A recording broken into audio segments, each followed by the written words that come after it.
Let's go for a walk.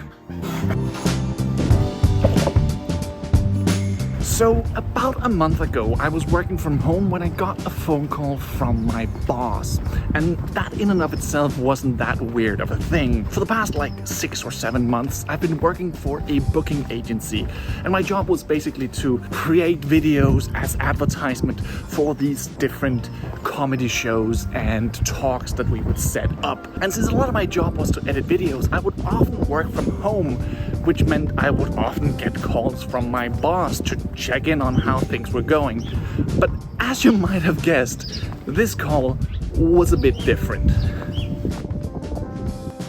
So yeah, he was basically calling to let me know that due to all of the COVID lockdowns and because there were some new contracts that had fallen through at the last moment, they could no longer afford to keep me employed and they had to let me go. So I was fired. But like, it didn't come as that much of a shock to me. Because like for the last month or so, the things that I'd been doing, the projects I'd been working on were not really what I was promised, what I was hired to do. These were really sort of projects that we had only taken on because we needed the money from these projects. So I did see the writing on the wall and I did feel that this was coming.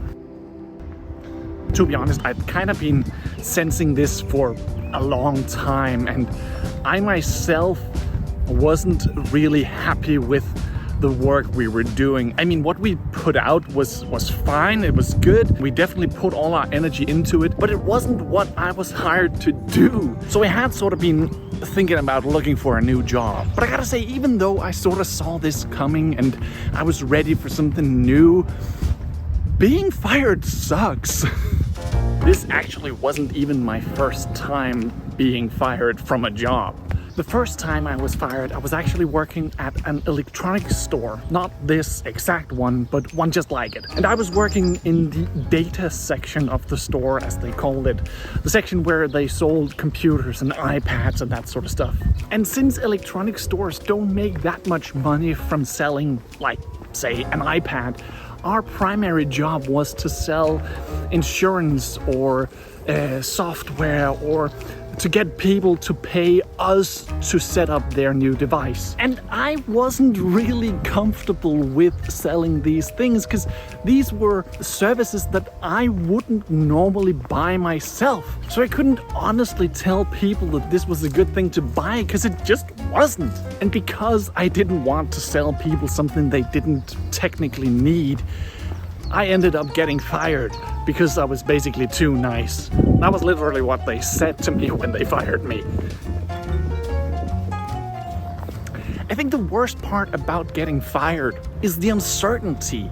I don't know when I'll get a new job. If I had quit, it would at least have been on my own terms. It's always gonna hurt to get fired, but I also feel like it's a great experience to have gone through. It seriously sucks at the moment, but when you get through it, when you get that new job, you'll learn that it's going to be all right. It might be a tough couple of months, but it's going to work out. Like the first time I was fired, it took like a month and then I got a better job, which I was much more comfortable in and which even paid better. And this time I feel like the silver lining is that now I got a lot more time to work on my YouTube projects and podcasts and all of the things that I really enjoy doing and which I want to make a living off of in the future. So if you're ever in a situation like this, or if you're in this situation like me right now, just know that it gets better. It's okay to feel like shit for a week or two, because it sucks. It really, really sucks to get fired. I feel like I can't say that enough. It sucks to get fired, but it does get better. Hey, dog. All right, that's it. Thank you so much for watching, and until next time, take care and so long.